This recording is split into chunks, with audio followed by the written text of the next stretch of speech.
चलिए स्टूडेंट, तो आज के लेक्चर में हम देखना स्टार्ट करते हैं कि electric field at equatorial position of dipole यानी विद्युत द्विध्रुव के निरक्ष पर विद्युत क्षेत्र। तो कल हम देख चुके थे कि निरक्ष क्या होता है और अक्ष क्या होता है, और अक्ष पर जो विद्युत क्षेत्र है उसकी हमने गणना भी कर ली थी। तो देखो कि जैसे अब ये है हमारा माइनस का क्यू, ठीक है, और ये है हमारा प्लस का क्यू, कोई दिक्कत नहीं यहाँ तक।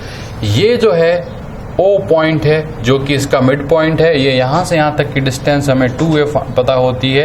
ये डिस्टेंस कितनी है a, और ये डिस्टेंस भी कितनी हो गई a। आपको बोला गया कि इस O के ऊपर की तरफ एक पॉइंट है P, ठीक है, और P की जो ये यहाँ से यहाँ तक O से जो डिस्टेंस है ये कितनी है R। क्लियर हुआ ये? यानी कि P एक पॉइंट है जो कि इक्वेटोरियल पोजीशन पर यानी कि निरक्ष पर। निरक्ष क्यों? क्योंकि ये इस अक्ष के क्या है, परपेंडिकुलर है। अब इस इक्वेटोरियल पोजीशन पे जो ये पॉइंट P है O से R डिस्टेंस पर, यहाँ पे हमें क्या फाइंड करना है, इलेक्ट्रिक फील्ड फाइंड करना है, ठीक है। तो कैसे फाइंड करते हैं, तो सबसे पहले मैं क्या करता हूँ, इसको यहाँ से कनेक्ट कर लेता हूँ, ठीक है। तो अब क्या होगा कि P पर जो इलेक्ट्रिक फील्ड होगा वो क्या होगा, एक तरह से पॉजिटिव चार्ज के कारण electric field plus negative charge के कारण इलेक्ट्रिक फील्ड होगा या नहीं होगा, इसमें कोई दिक्कत नहीं आप लोगों को। अब देखो, अब ये यहां से लेके यहां तक की जो डिस्टेंस है इसको अपन बोल देते हैं x, ठीक है।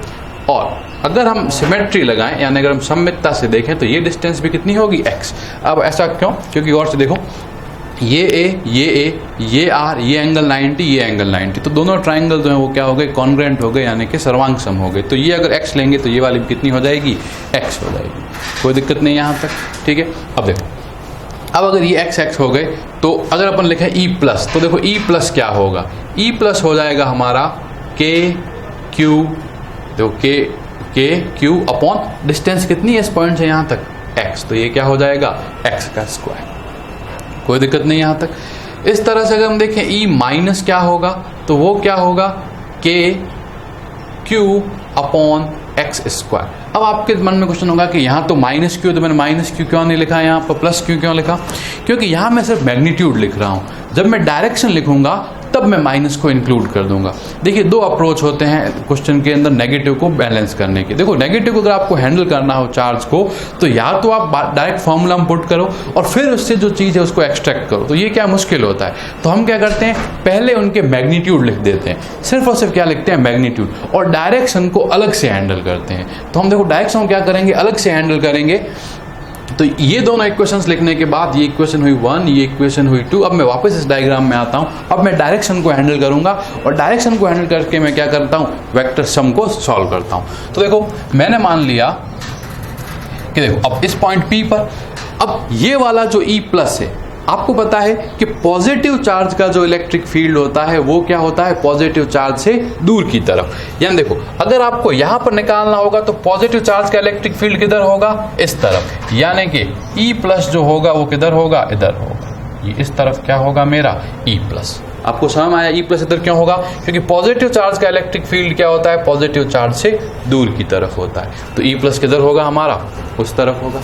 अब नेगेटिव चार्ज का जो इलेक्ट्रिक फील्ड है वो इस तरफ है, E माइनस, तो देखो ये इस तरफ हो जाएगा और इसको अपन क्या बोल देंगे, E माइनस। पॉजिटिव चार्ज का इलेक्ट्रिक फील्ड पॉजिटिव चार्ज से दूर, नेगेटिव चार्ज का इलेक्ट्रिक फील्ड नेगेटिव चार्ज की तरफ, ठीक है। अब मैं करता हूं, इस एंगल को भी थीटा बोल देता हूं और इस एंगल को भी मैं क्या बोल देता हूं, थीटा, ठीक है। और एक लाइन में यहां ऐसे ड्रॉ कर लेता हूं, ठीक है।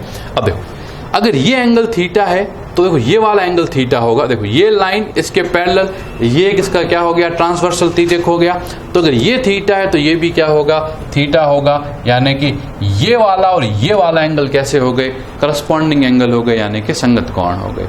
अब इस तरह से आप देखो कि ये लाइन इस लाइन के पैरेलल है, और ये देखो यहाँ पे क्या बन रहा है, कंप्लीट जेड बन रहा है। यानी कि अगर ये वाला एंगल थीटा होगा, ये एंगल थीटा होगा, क्योंकि ये एंगल भी क्या है, थीटा, और ये क्या है, एक दूसरे के अल्टरनेट एंगल हैं, यानी कि एकांतर कोण। क्लियर हुई ये चीज? अब आप देखो कि किस तरह की पोजीशन है, कि देखो E प्लस इस तरफ है, और E प्लस के मैं क्या करना चाहता हूं, दो कंपोनेंट करना चाहता हूं। एक कंपोनेंट होगा इस तरफ और एक कंपोनेंट होगा इस तरफ। होगा या नहीं होगा?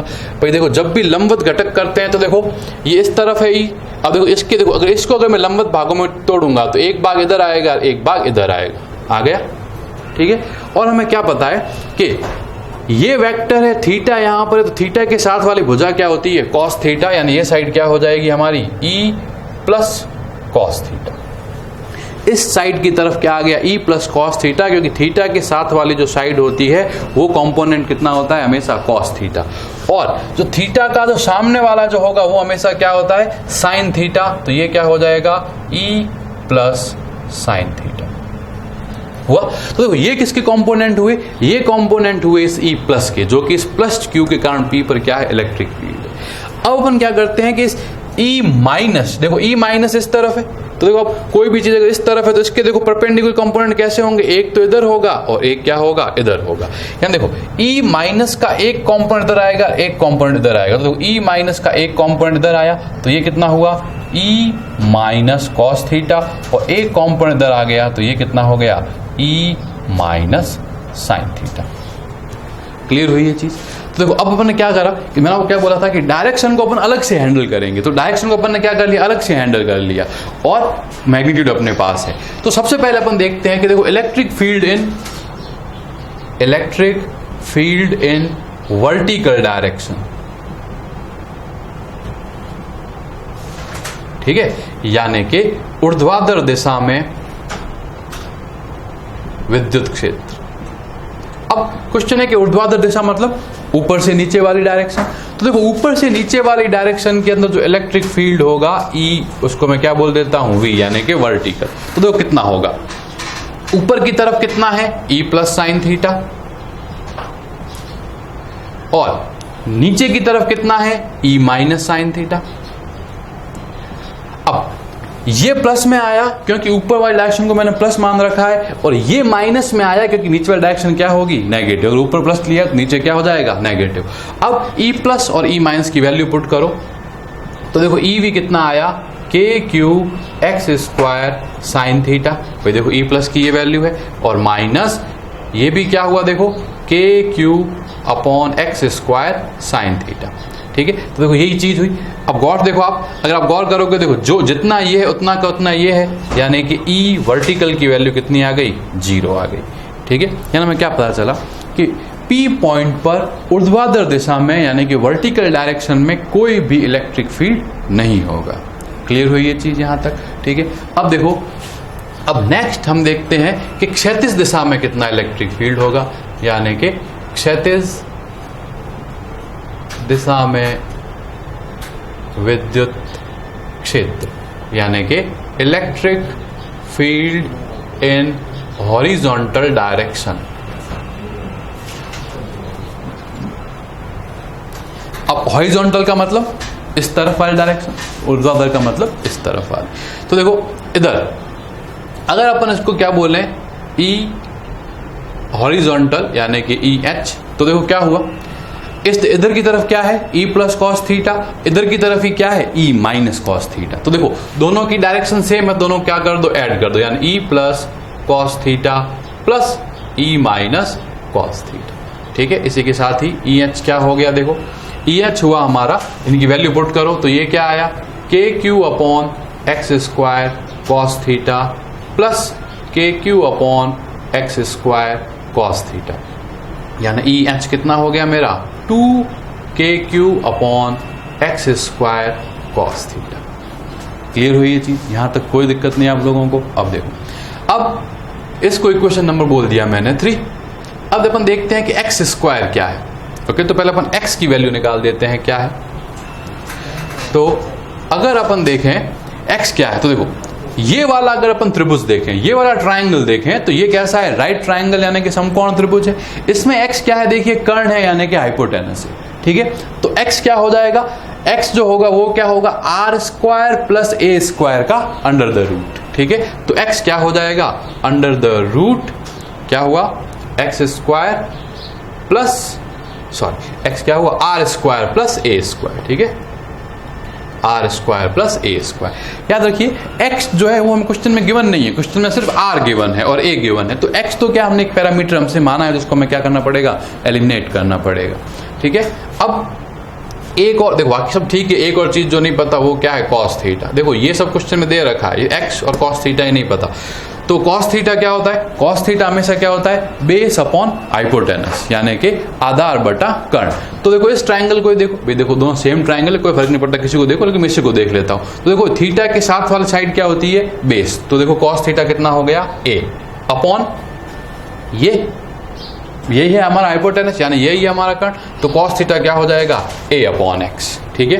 तो देखो हमारा ई एच क्या हुआ, ई एच हमारा हुआ 2k³ अपॉन एक्स का स्क्वायर, यानी कि ये क्या हुआ, R square plus A square, ठीक है। और इसकी पावर हाफ का क्या हो जाएगा, यहाँ पर स्क्वायर हो जाएगा, इनटू कॉस थीटा क्या हो जाएगा, ए अपॉन एक्स, एक्स क्या हो जाएगा, R square plus A square की पावर हाफ, यानी कि ई एच कितना हुआ, 2k³ अपॉन, अब देखो आप ये वाला कैंसिल हो गया, तो देखो क्या बना, R square plus A square into R square plus A square की पावर हाफ, यही बना। तो एक बार मैं आपके लिए इस चीज को यहां लिख देता हूं कि देखो क्या है, इसको सॉल्व करने पे क्या आएगा। देखो ये हमारे इस तरह से है कि R square plus A square की power 1 into R square plus A square की पावर हाफ। तो देखो ये बेस सेम है, अब अगर बेस सेम है तो पावर जब आप मल्टीप्लाई करोगे तो पावर क्या हो जाएगी, ऐड, और 1 प्लस 1/2 कितना हो जाएगा, 3/2, यानी ये क्या हो जाएगा, R square plus A square की पावर 3/2। तो देखो ये क्या बना, 2k³a, और फिर ये यहां हो गया R square plus A square की पावर 3/2। हुआ या नहीं हुआ यहां तक की समय में, ठीक है। तो ये यहां तक हुआ, ये क्लियर। अब आप इस चीज को देखो, अब मैं इसे इस तरह से एडजस्ट कर सकता हूं, k into Q into 2a, कोई दिक्कत नहीं भाई, q इंटू, देखो 2 तो था ही, तो मैं इस 2 को a के साथ मल्टीप्लाई में ले लिया, और नीचे क्या बना, R square plus A square की पावर 3/2, ठीक है। अब मैं इस चीज को वापस यहां लिखता हूं। अब अपने को क्या पता है कि q इंटू 2a किसके इक्वल होता है, p, ठीक है। तो एक चीज तो हम ये याद रखेंगे, और कल भी हमने देखा था कि जो r होता है वो a से बहुत बड़ा होगा, तो R square plus A square almost क्या हो जाएगा, आर स्क्वायर। तो देखो हॉरिजॉन्टल डायरेक्शन में इलेक्ट्रिक फील्ड कितना आया, k, q इंटू 2a क्या हो जाएगा, p upon R square plus A square क्या हो गया, आर स्क्वायर। तो आर स्क्वायर की पावर कितनी हो गई, 3/2। तो इस 2 से 2 कैंसिल हो गया, तो ई एच किसके इक्वल आ गया, k p अपॉन r³।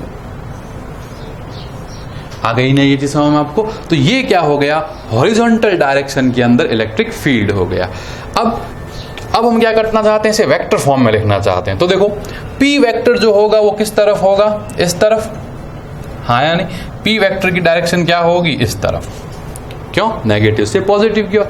लेकिन आप देखिए इलेक्ट्रिक फील्ड ये वाला भी इधर है, ये वाला भी इधर है, यानी इलेक्ट्रिक फील्ड की डायरेक्शन किधर है, इस तरफ, हाँ या नहीं, हॉरिजॉन्टल डायरेक्शन में इलेक्ट्रिक फील्ड है वो किस तरफ है, इस तरफ। अब देखो दोनों के बीच में कितना एंगल है, अगर डायरेक्शन के बीच में देखा जाए तो 180 डिग्री का, और 180 का मतलब क्या है, ऑपोजिट डायरेक्शन में है।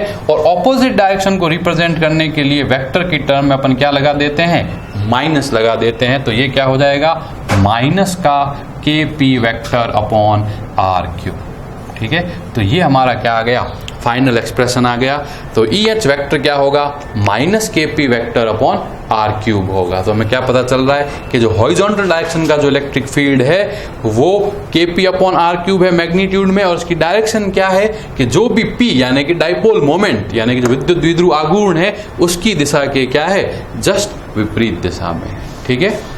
तो आज के लेक्चर में हमने देखा कि इक्वेटोरियल पोजीशन यानी कि निरक्ष पर जो विद्युत क्षेत्र है किस तरह से निकाला जाएगा।